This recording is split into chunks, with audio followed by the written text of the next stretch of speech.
Yeah, so there's another question that I was asked by not an ex-Muslim. Usually they always pretend to be ex-Muslims, but he so he was talking about the prophet being illiterate, right?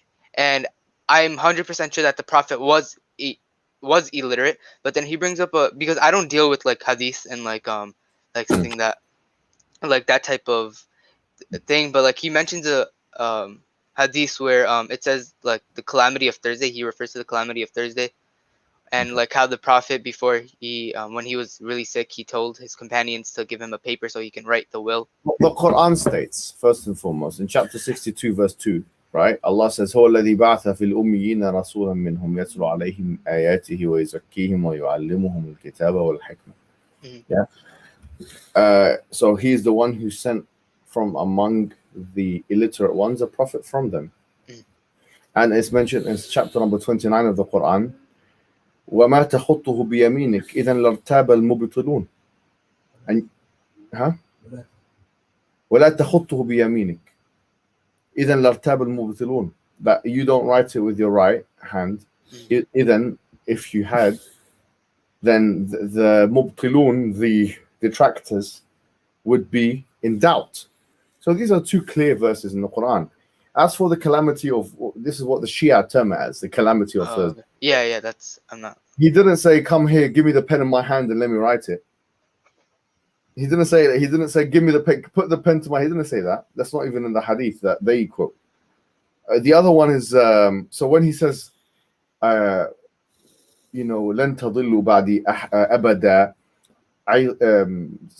كتاب الله وعترة أهل البيت and all of that, and عترة والسنة and the sunnah. This is fine. What's that got to do with him writing it? He didn't say he wrote it in that hadith at all. What's the other hadith you said?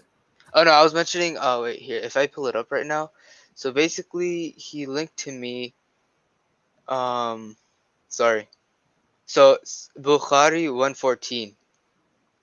So basically it says, when the ailment of the prophet became worse, he said, bring for me writing paper, and I will write for you a statement, after which you will not go astray. Yeah, he didn't say I'll write for you a statement like that. He said he didn't mean like he was going to put it in his hand and write it.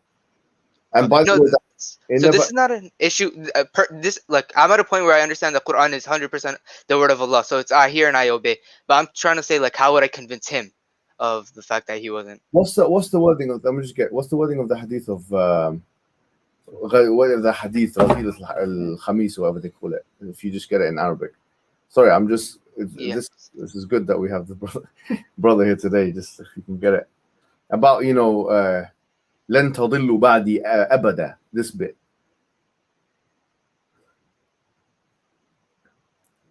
So it's Sahih al-Bukhari 114. Yeah, but by the way, bro, these numbers they're not really useful because every edition has like got its own thing. Yeah, like I said, I'm not like I don't really focus on like something that Farid responds or like these hadiths. Yeah, let's get the what's the we got it.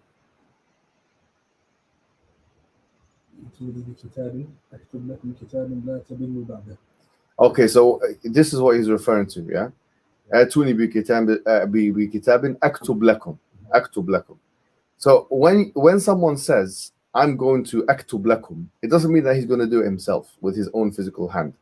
And the strongest evidence of that, the strongest, is that even though when Suhail ibn Amr, and this is Sunan Nabawiyya, the Amali one, when in Kitab was it Shurut in Sahih Bukhari, when he mentioned Suhail ibn Amr in the hadith to write down Muhammad ibn Abdullah, and the Prophet ﷺ said, show me where it says Muhammad ibn Abdullah, and imhu, he'll take it with his own hand, right? So why isn't he writing this stuff himself down? Number one, right? Number two, he can speak of doing something himself in terms of niyaba. So if you hire or delegate someone to do something, it's as good as you doing it yourself. That's very well known in the Sharia. So aktub lakum doesn't mean I'm going to be writing it myself. It means that he's going to appoint someone to write it for him, just like he did with Ali ibn Abi Talib in Hudaybiyah, for example, where he was literally instructed to write, and he told someone else to write for him. Atuni bi kitabin aktub lakum. Yeah, it doesn't mean I'm going to. It's basically, it should be translated. I would have it written for you that way. Okay, so this What's is the what's the other one you said?